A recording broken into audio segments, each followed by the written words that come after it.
A lot of my friends told me that I wasn't going to be able to do it. You don't need to start out with a teenager because they've had all these things that they've gone through. You don't know what outcome's going to happen. There are many times I thought, I can't do this. Could we give him the things that he needed to be a successful adult? You sometimes second guess yourself. Especially teenagers. What parent isn't worried about? What am I not doing right? What am I not doing enough? That's my son. My dad showcased a sense of love that I never had before, and it was something that I needed. I had a rough time, but I saw that even though the way I was acting, they didn't push me away. My mom, she just gave me that type of structure and that motherly love that I always had needed. No matter what you do, we're gonna love you. Just knowing that there's just that other person that cares and loves me out there, it feels great. I knew I wanted to be adopted by him because of how he taught me to be the person who I am today. I've had around 3 other mother figures in my life, but only one of them has taught me how a mother loves. Mom's always texting me. Mom's always there. She says that we're her heroes, but she's also mine. I mean, he's not only my parent, he's like my best friend.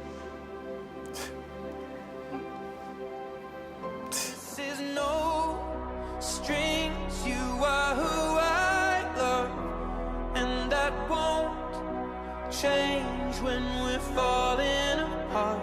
Yeah, this is no strings, you are who I love, and that won't change when we're falling apart.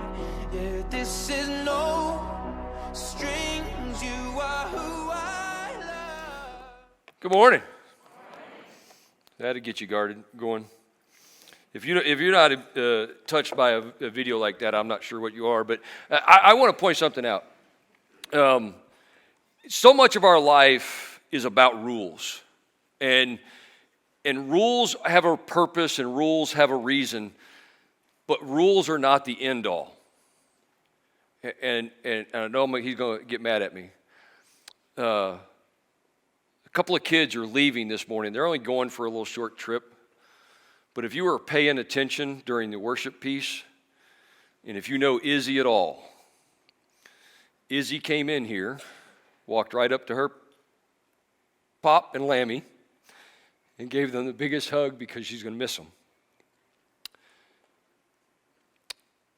And then her mama, as soon as Izzy walked out the door, her mama did the same thing.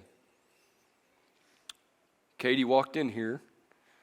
She walked up to her papa and gave him a big hug and gave her mama a big hug. Broke every rule in the book. But they have a fantastic relationship. You're going to pass something on to your kids. What are you going to pass on?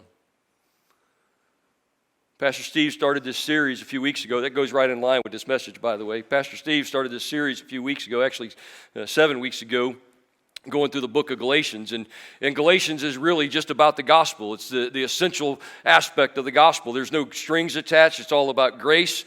He just gave 6 different messages. There's no other good news than the gospel of Jesus Christ. You can't add anything to it. You can't take anything away from it. There's no power in factions or individual erroneous convictions. Just because you tell me to do something, if it doesn't align with the gospel, shut up. I love you, but shut up. I'm not going to go through your rituals. I'm not going to go through your factions. I'm not going to. I grew up in an era. How many of you, if you don't pray an hour a day, then you're not spiritual enough. If you don't show up at church on Sunday morning, Sunday night, Wednesday night, Tuesday night, Thursday night, Friday night, you're not spiritual enough. I don't care about all that stuff. I just want to hear the gospel of Jesus Christ, the fact that he loves me, that I can walk into a service at any point, at any time, and give somebody a hug and tell them I love them because that's what Jesus does for me. That's the gospel. That's Galatians. That's what Pastor Steve's been talking about. We must be willing to take a stand for the good news of Jesus. Your salvation is no better than the salvation of the person in front of you, behind you, to the right of you, to the left of you, above you, below you. Your salvation is just like theirs. It's a salvation that Jesus gave you, free and clear, no strings attached. Don't judge somebody else because their salvation looks different than your salvation. I don't have your background and you don't have mine. I don't know what you've been saved from other than sin. But I know what I've been saved from, and I can't wait to give it all back to Jesus. That's just me. If y'all don't know me, I'm Chris. I'm one of the pastors here, and I'm just authentic. It's just me. I'm not going to sugarcoat this. Jesus came for all. And last week, I got a kick out of Steve's sermon title on this one. I don't want Charles in charge. And you probably don't either. I don't want the law to be in charge of me. I don't want some erroneous, felonious, stupid, you got to do this, you got to do that, you got to do this, you got to do that to be in charge of what I'm called to do and who I'm called to be in Jesus. And there's a reason I don't want that. Because what we're going to see today is Papa's got me.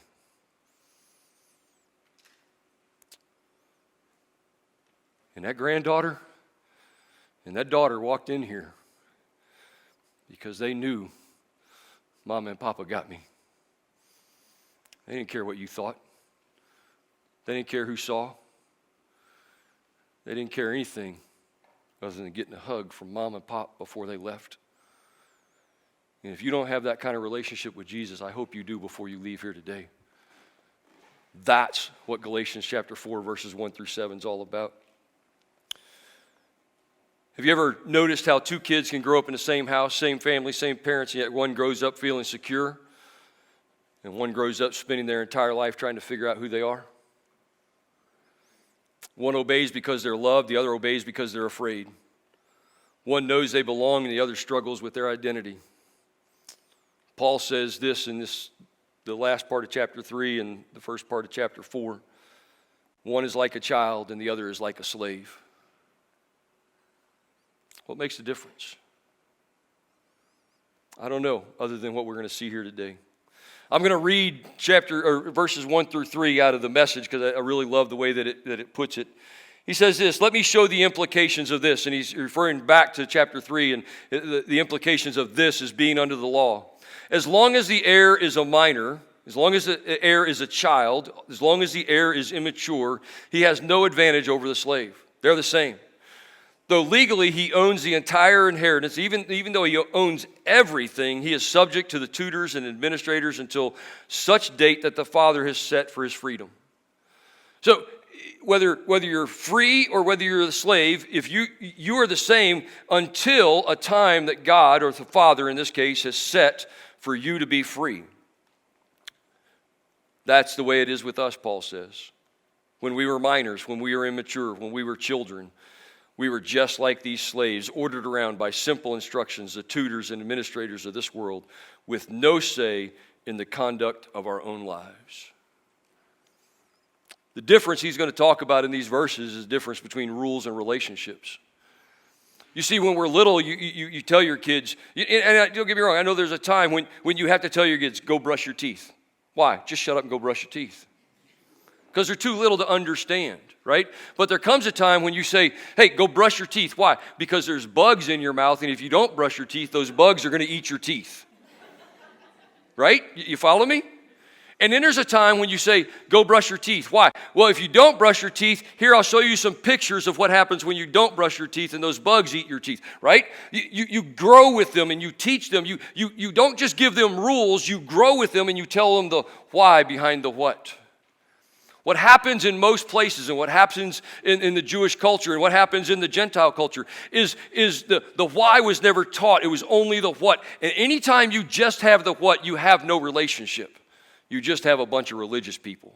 And you just have religion in its entirety. And so you have to figure out at what point do I introduce the why behind the what. Because by the time that Jesus comes on the scene, all they had was the religious beliefs. They didn't understand what they were doing. They didn't understand where they were going. They didn't understand anything. And Jesus kind of reset everything and said, here's the why behind the what. As soon as Jesus leaves, what do we do as people? Go back to the what. That's just who we are. How many as parents decided when you were little, before you ever had kids, that I'm not going to do what my parents did to me? Anybody with me? How many of you followed through on that? Yeah, me neither. Some of you did. Thank you. Keep doing that. Here's the difference. You have to have a plan on how not to do that. Or you'll get 20 years into raising your kids and realize you just did to them what was done to you. Because all you knew was the what. And you didn't know the why. That's what happens in religions. If you looked at this video, these kids on the video, they were in this foster system. They just went from home to home to home until finally somebody who loved them immeasurably, who loved them unconditionally, decided they were going to adopt them. But if you listen to them, here's what they said: I never knew love. I never experienced love. I had a rough time. And one of them says this: I had 3 mother figures, but none of them taught me how to love until this one. I wonder how many, if we just had the opportunity to ask them questions, what made a difference in this place than in those other places? And I wonder how many of them would say, I began to understand the why they loved me. Not how they loved me, but why they loved me, why they were putting this time in, why. You know, the truth is this just doesn't happen in broken homes. It happens in a lot of homes. It happened in my home. And I did it to my kids. Even in the best homes, many times all the decisions are made by the parents, and the child never understands the why behind the what, or the law or the rules are simply taskmasters telling us what to do. I had a troop when I was in the military. He came in, we were at Little Rock, and he would come in every day and didn't brush his teeth. He wouldn't comb his hair. He wouldn't take a bath. He wouldn't wash his clothes. He was just filthy. And so we started taking steps to correct him and ask him one day, why are you doing this? Well, because my parents can't tell me what to do. Okay, your parents can't tell you what to do, but guess what? I'm about to tell you what to do. Now, in a military situation where we deploy and we all stay in the same place and we go to battle and we're in tents and why is it important for somebody to have good hygiene? Multiple reasons. You stink. But there's a deeper reason than that, is because if you get sick, you will infect everybody in this company. He needed to understand why you needed to do it. Not because somebody told you to do it. He needed to understand why he had to do it. What was the reason behind it? What was the purpose behind it? He was never given that. Well, in those days, people just grew up in these religious systems, and whether it was the Jewish system or the Gentile system, they just grew up in these systems, and they became slave to the system. They became slaves to the rules, and they didn't understand it. You know we still slave to rules today? Maybe these will hit home with you. Maybe you're a slave to religion. How many of you were taught if you don't pray an hour a day, you're not spiritual enough? How many were taught if you don't do your devotions every single morning, you're not spiritual enough? How many were taught that if you don't go to church on Sunday, you're not spiritual enough? If you don't go to church on Wednesday, you're not spiritual enough. If you don't, I'm not saying those things are bad, but why are you doing it? You know, you can do all those things and still not know who Jesus is. You know the hardest people to reach with the gospel of Jesus Christ are people that grew up in the church because they don't think they have a need for Jesus. Jesus would say it like this: I came for the sick. I didn't come for those who thought we were well. Let me just clear up the air. We all jacked up.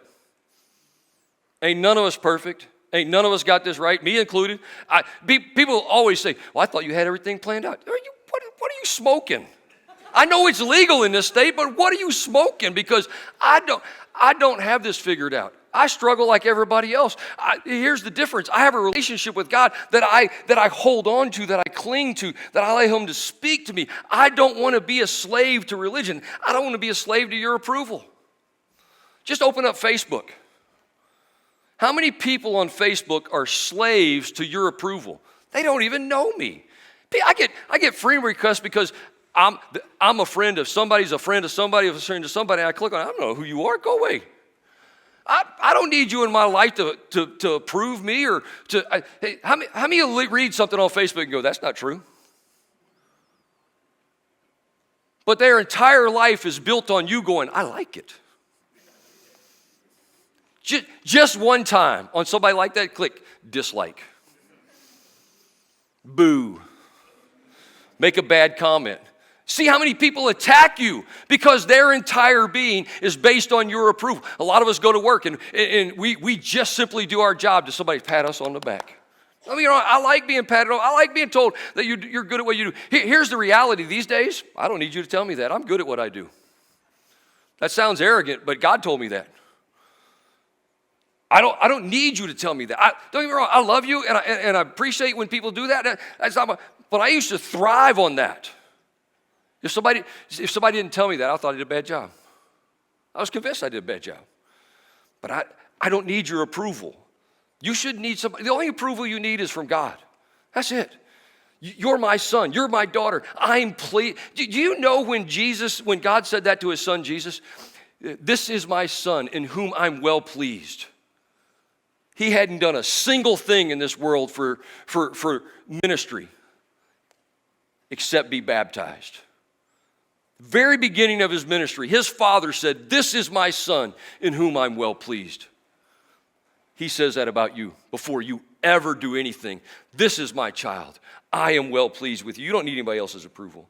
We're slaves to success. My value comes in what I do. My value comes in my career. My value comes in where I live. My value comes in what I own. My value comes in what I drive. I drive a 10-year-old car. My wife drives a 10-year-old car. Actually, mine's older than hers. Mine's a 2010. Hers is a 2013. I don't care. I know how to fix it. You know why? Because God gave me the ability to fix it. It broke this week. This week was a jacked up week. This week was great. That's the reality. The circumstances of your life do not determine your joy. In what you drive and where you live, success has nothing to do with who you are in Christ Jesus. But we become slaves to that.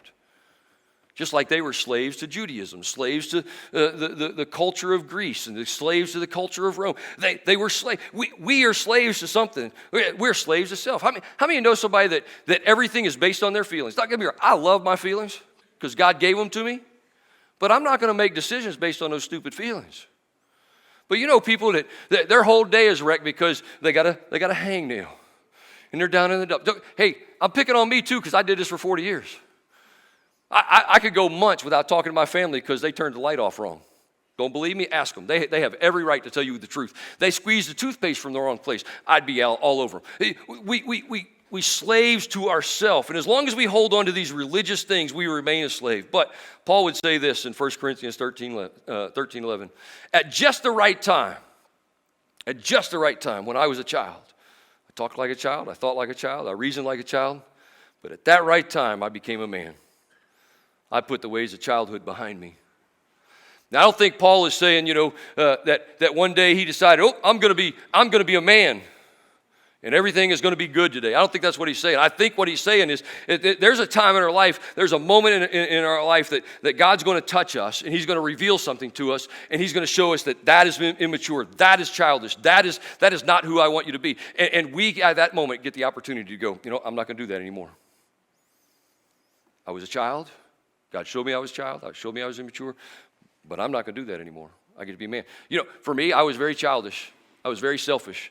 And then one day, at the right time, at the right moment, at the right place, God broke her leg. And I took complete responsibility and said, I'll never do it again. I'll talk to you about that later. But there's a right time and a right place, and God knows exactly when it is, and He's going to press you to do the right thing. That's who He is. He loves you that much. And He wants you to understand it's not about rules. And that was what I was stuck on. All these rules that I was raised in, all these things that was going on, and I just didn't want anything to do with it. I didn't want anything to do with it. And at that moment, God said, it's not about the rules, it's about a relationship. And He literally said to me, what else am I going to have to do to get your attention? Just like that. And I know people, this is just how God talks to me. And I said absolutely nothing at that moment. I knew who He was, and I knew that I was in His arms. Life's never been the same. Now, don't get me wrong. It didn't all get better right then. That's a process. Verses 4 and 5. We are under the elemental spiritual forces of this world. We're under religion, the ABCs, the basic elements. But when the set time had fully come, God sent His Son, born of a woman, born under the law, to redeem those under the law, that we might receive adoptions as sons.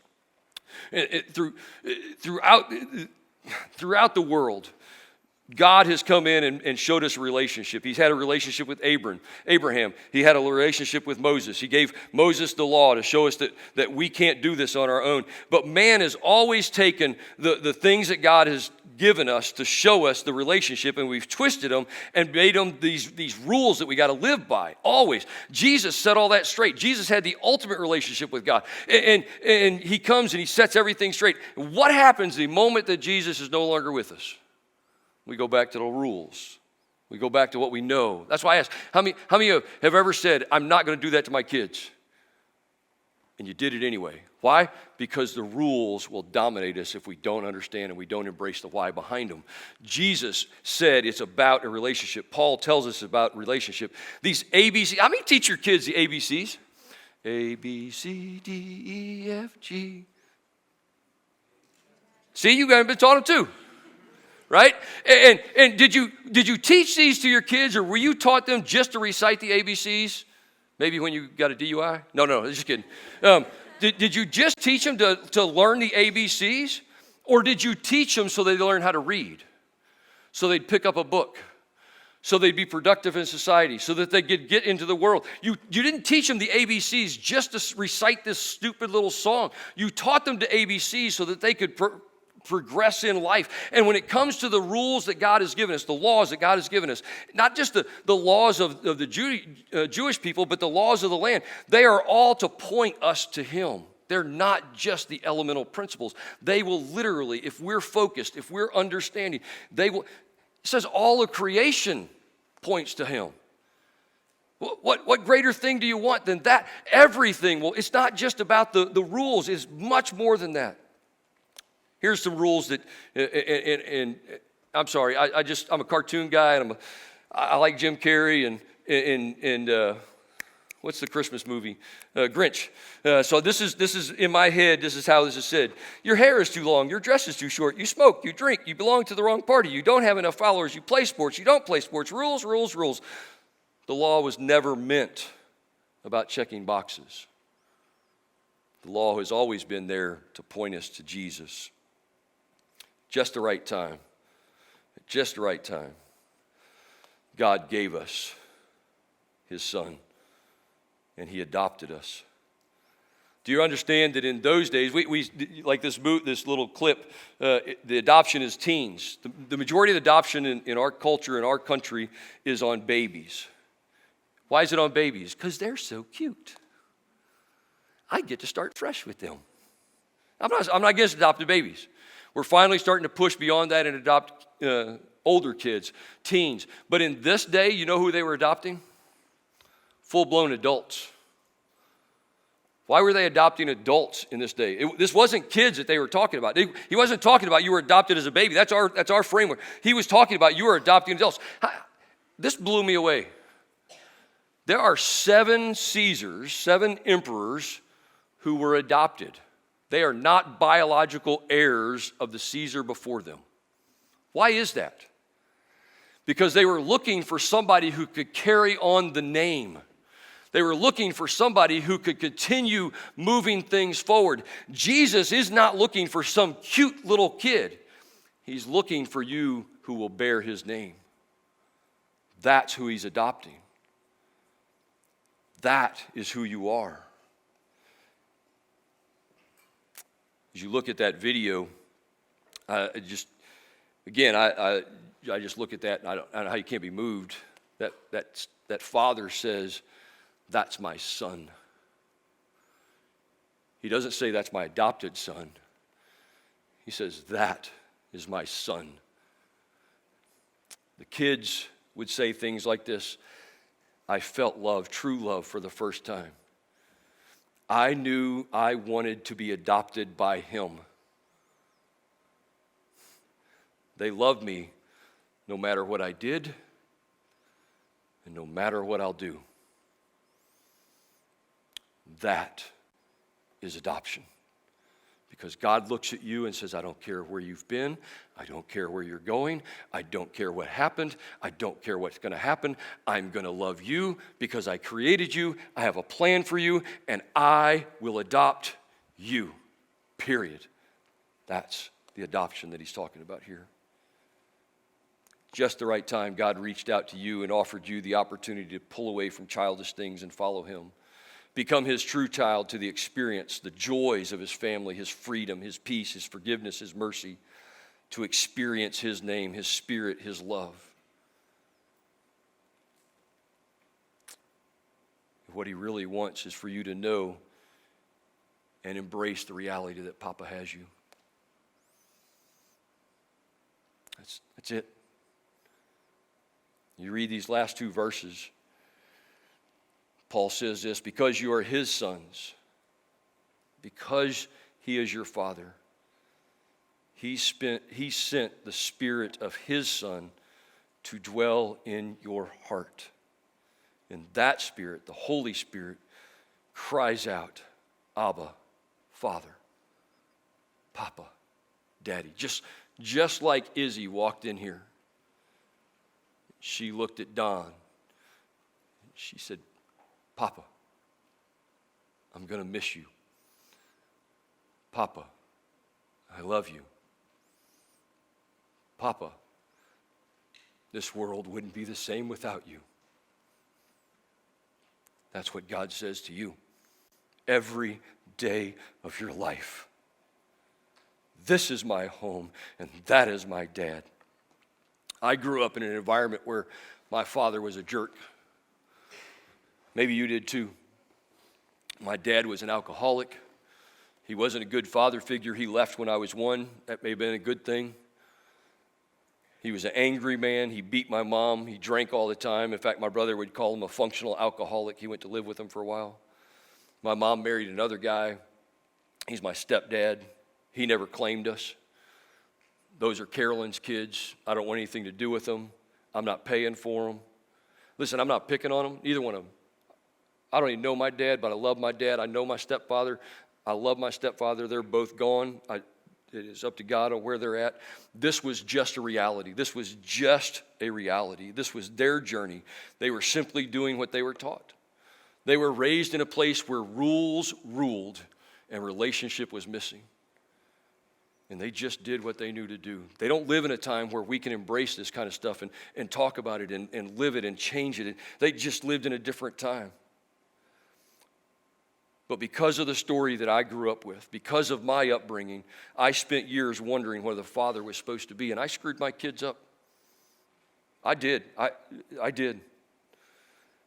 But that longing to know and to understand what a father is has never left me. You want to know why? Because God put it in us to know and long for a father. And when it's missing, it will come to surface. It just does. That's how He created us. But because of my story, the story that Papa is writing in me, I'm a different person these days. Ask my kids, ask my grandkids. I want my kids and grandkids to see the Father, to see Papa in me. I want to illustrate it the best I can with this, and then we're going to close.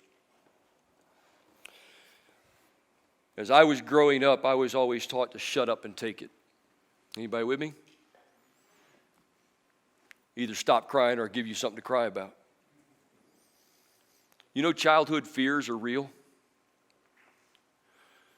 How many of you were fearful of needles? Yeah, me too. You ever been slammed against a wall by a nurse and a needle shoved in your arm while your mom looked? You ever been held down, tied down while a dentist drilled in your mouth? You ever been tied to a gurney while they stitched up your head and nobody was there to hold you?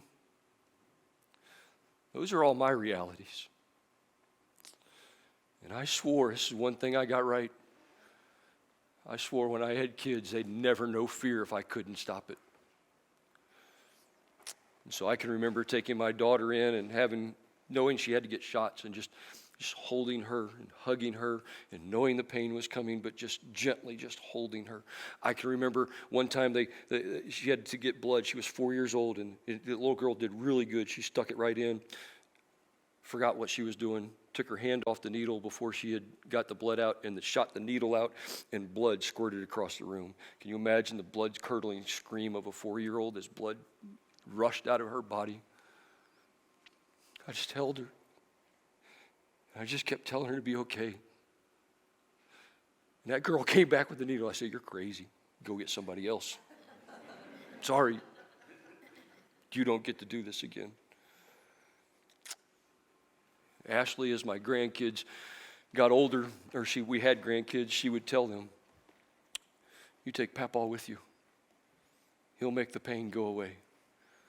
And so I remember walking in with Hallie and holding her and loving on her and just telling her to be okay as she got shots or they had to go see a dentist. But what really got me was when they would come up and go, Papa, I just want you to come with me. And so I would go to the dentist, and there's pictures on Facebook of this. And I would get in the dental chair, and I'd put them on my chest. It's a fearful thing. And I would whisper to them, I'm so proud of you. I know it's scary. Just think about the beach. Think about a pool. I'll get you ice cream when we're done. But I didn't want them to go through fear without me in their presence. And they would come up and they would constantly go, Papa, can you come with us? Can you just go with me? They never asked me once, can you explain what they're going to do? They never asked me once, is the needle sterile? They never asked me once what the dentist degree was in. They never asked me any of those stupid rule-ridden questions. All they ever said was, Papa, can you come with me?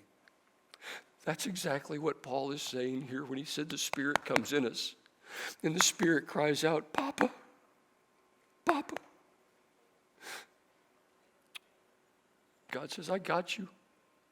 I got you. It's not theological or rule language, it's family language.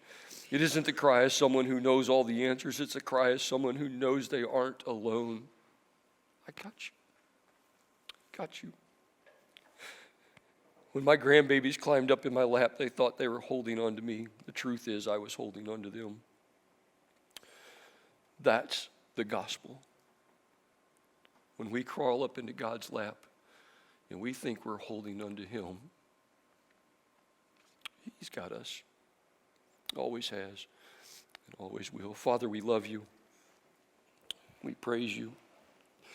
And we thank you that you have us. We thank you that when we crawl up into your lap, you hold on to us for dear life. That there's nothing in this world that we don't go through that you don't take care of. Even in our darkest days, you still have us. And we thank you for that. We pray this in Christ's name. Amen.